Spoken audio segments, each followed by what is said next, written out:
Assalamualaikum warahmatullahi wabarakatuh.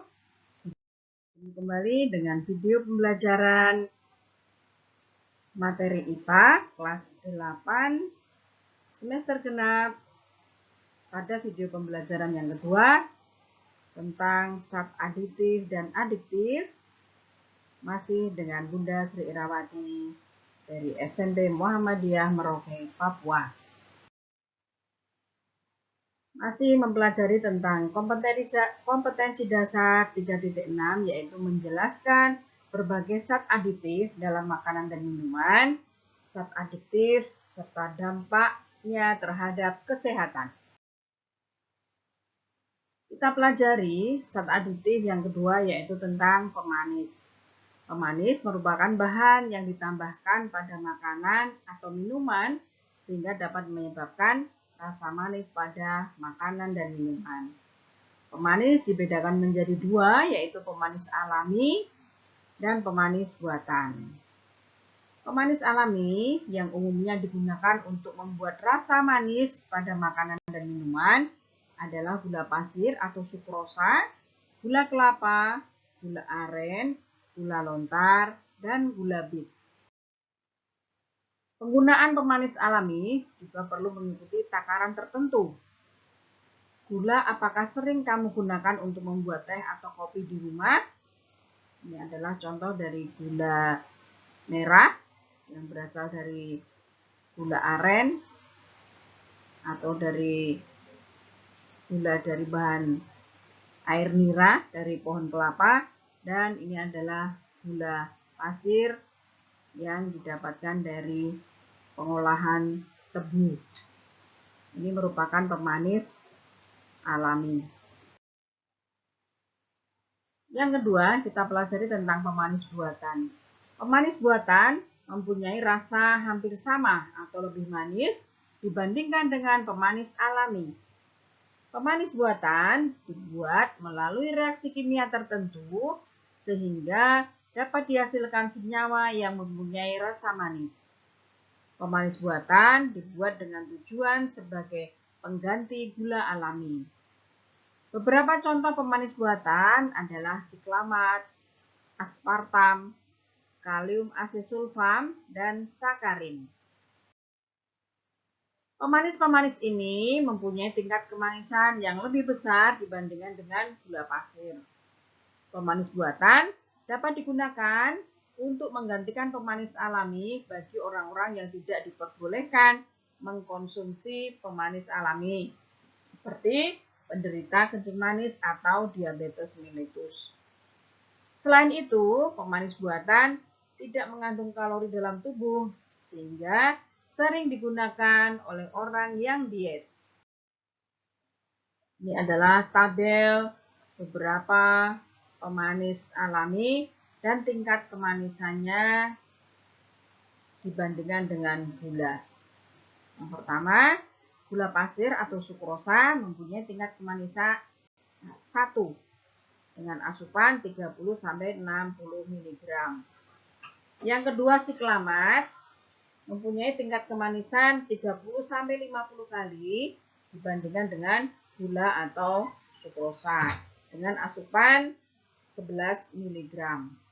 Yang ketiga, aspartam mempunyai tingkat kemanisan 160-200 kali daripada gula pasir dengan asupan 40-50 mg. Kalium asesulfat mempunyai tingkat kemanisan 200 kali dengan asupan maksimal per kilogram berat badan 15 mg. Sedangkan sakarin mempunyai tingkat kemanisan 200-500 dibandingkan dengan gula pasir dengan asupan maksimal per kilogram berat badan sebanyak 5 mg.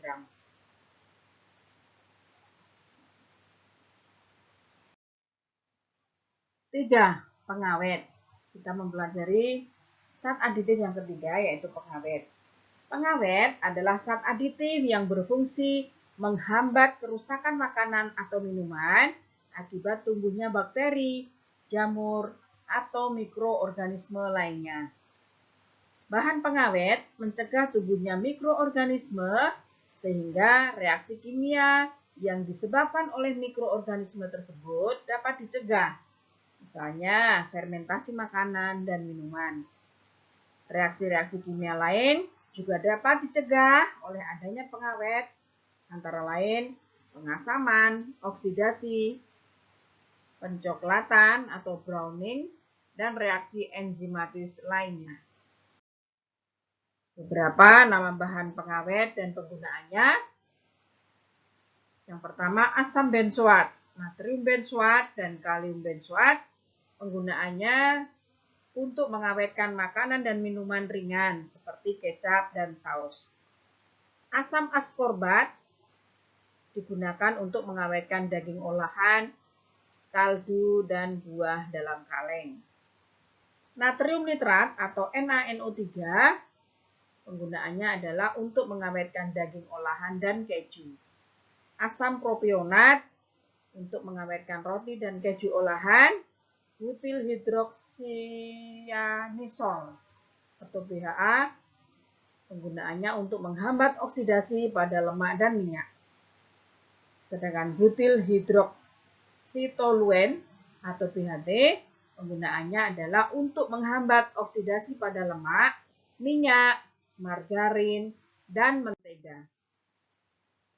Metode pengawetan lainnya adalah dengan cara fisik, misalnya pemanasan, pendinginan, pembekuan, pengasapan, pengeringan, dan penyinaran.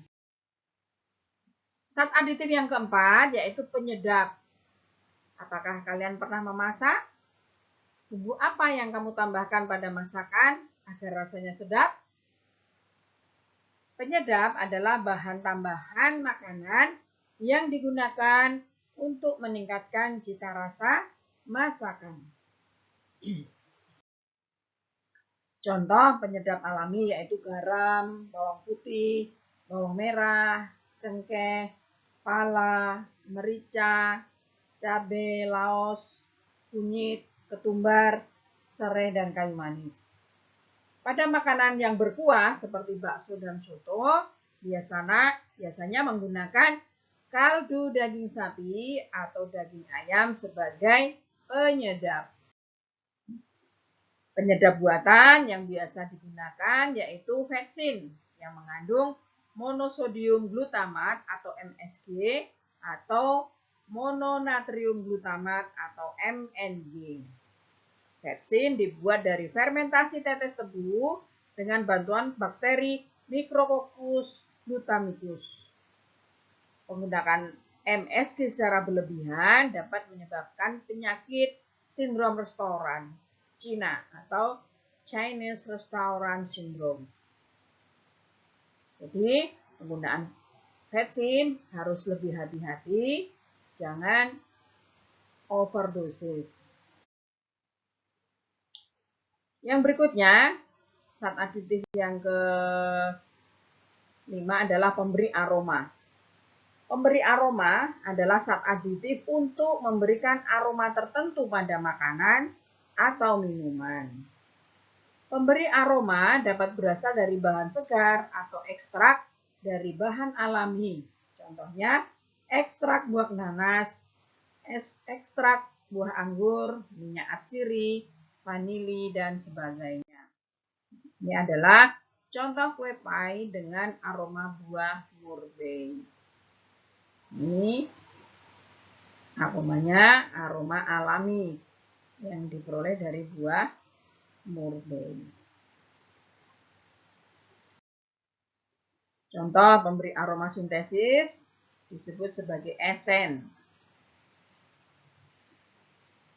Ikut contohnya, nama pemberi aroma amil kaproat, fungsinya sebagai aroma apel, amil asetat sebagai aroma pisang ambon, etil butirat, aroma nanas, vanili, aroma vanili, metil antranilat sebagai aroma anggur.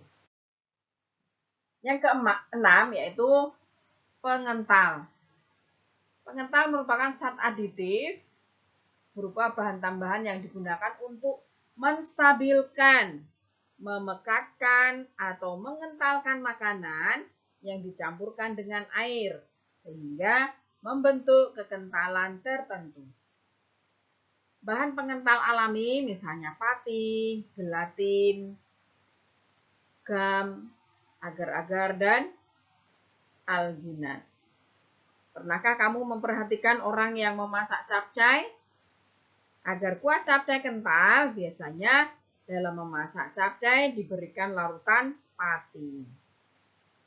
Selain pada capcay, pengental biasanya ditambahkan pada pembuatan permen karet yang umumnya menggunakan gam.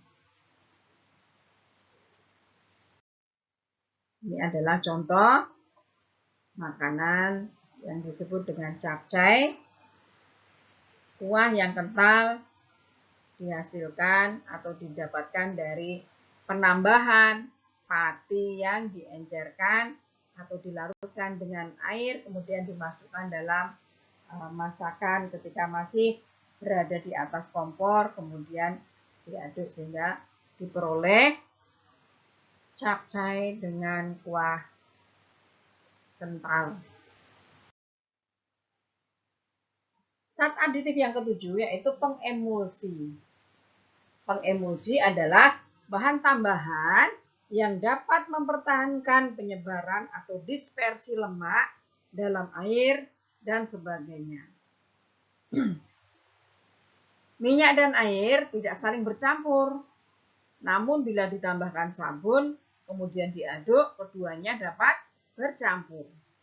Sabun dalam contoh tersebut disebut sebagai zat pengemulsi. Contoh zat pengemulsi makanan adalah lecitin yang terkandung dalam kuning telur maupun kedelai. Lecitin banyak digunakan dalam pembuatan mayones dan mentega. Apabila tidak ditambahkan zat pengemulsi, maka lemak dan air pada mayones dan mentega akan terpisah. Ini adalah contoh mentega dan mayones sebagai zat pengemulsi atau zat aditif pengemulsi. Demikian video pembelajaran kita yang kedua tentang zat aditif. Syukron. Wassalamualaikum warahmatullahi wabarakatuh.